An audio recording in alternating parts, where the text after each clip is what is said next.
திருப்பரங்குன்ற விவகாரம் எல்லாரும் உலகத்தையே நம்ம சைடு திரும்பி பார்க்க வச்சுச்சு. இப்ப இந்த திருப்பரங்குன்ற விவகாரத்துல மீண்டும் தீபம் ஏத்தலாம் அப்படிங்கிற ஒரு தீர்ப்பு வந்திருக்கு. இத பத்தி என்ன நினைக்கிறீங்க?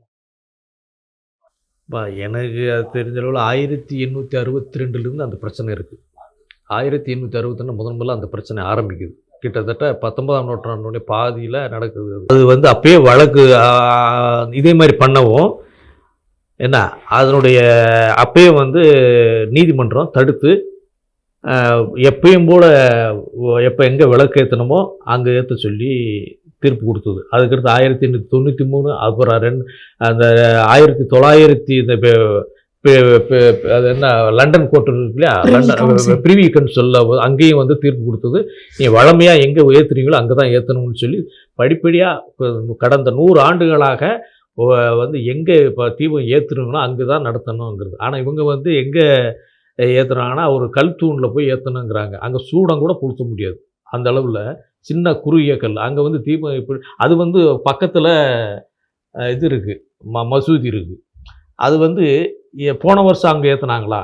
அதுக்கு வருஷம் அங்க ஏத்தல. எப்பயுமே கடந்த 100 ஆண்டு காலமா வழக்கமா இந்த மசூதிக்கு கீழ இருக்கிற ஒரு இடத்துல தான் 500 அடிக்கு தள்ளி இருக்கிற ஒரு இதுல தான். நீங்க சொன்ன பதிலே ஒரு கேள்வி. தீபம் ஏத்தணும், வழக்கமா ஏத்தணும் அப்படின்னா, காமராஜர் ஆட்சி காலத்திலயும் ஏத்திக்கலாம், கலைஞர் ஆட்சி காலத்திலயும் ஏத்திக்கலாம், எடப்பாடி அவர்கள் ஆட்சி காலத்துல ஏத்திக்கலாம். இப்ப ஸ்டாலின் அவர்கள் ஆட்சி காலத்துல மட்டும் ஏத்தணும் அப்படின்னு முயற்சி பண்றாங்க. அததான் நான் அது புரிஞ்சுக்குங்க. கலவரத்தை ஏற்படுத்துறதுக்காக அவங்க செய்றாங்க. இவ்வளவு வருஷம் இத்தனை ஆட்சியாளர்கள் காமராஜர் காலத்திலிருந்து அதுக்கு முன்னாடி ஓமந்தூரார் ரெட்டியார் காலத்திலிருந்து இங்கே ஆட்சி நடக்குது. என்ன கலைஞர், ஜெயலலிதா, எம்ஜிஆர் எல்லா காலத்துலையுமே எங்கே ஏற்றப்பட்டுறது விளக்கு ஏற்றுறாங்களோ கார்த்திகை 1ஆம் எங்கெல்லாம் அங்கே தான் ஏற்ற சொல்கிறாங்க நீதிமன்றம்.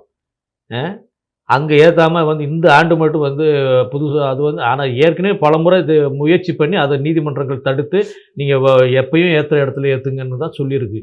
ஆனால் வளமையாக வீம்பா மறுபடியும் நாங்கள் அந்த உச்சி இது மேலே இருக்க உச்சியில் போய் நாங்கள் அது சர்வே கல் இது சர்வே அது இப்போ நீங்கள் தீபத்து ஏற்றுற அளவுக்கான ஒரு அகப்பை மாதிரி இருக்கும். அந்த மாதிரி கிடையாது. ஒரு சர்வே கல் அங்கே இது மாதிரி இருக்குது. அங்கே போய் ஏற்றணுன்றது எங்கே எப்படி அது எதுக்கு வம்புக்காக பக்கத்தில் மசூதி இருக்குது அங்கிறதுக்காக தேவையில்லாத ஒரு பிரச்சனை ஏற்படுத்துறதுக்காக தான் ஒரு செயல்படுறாங்க.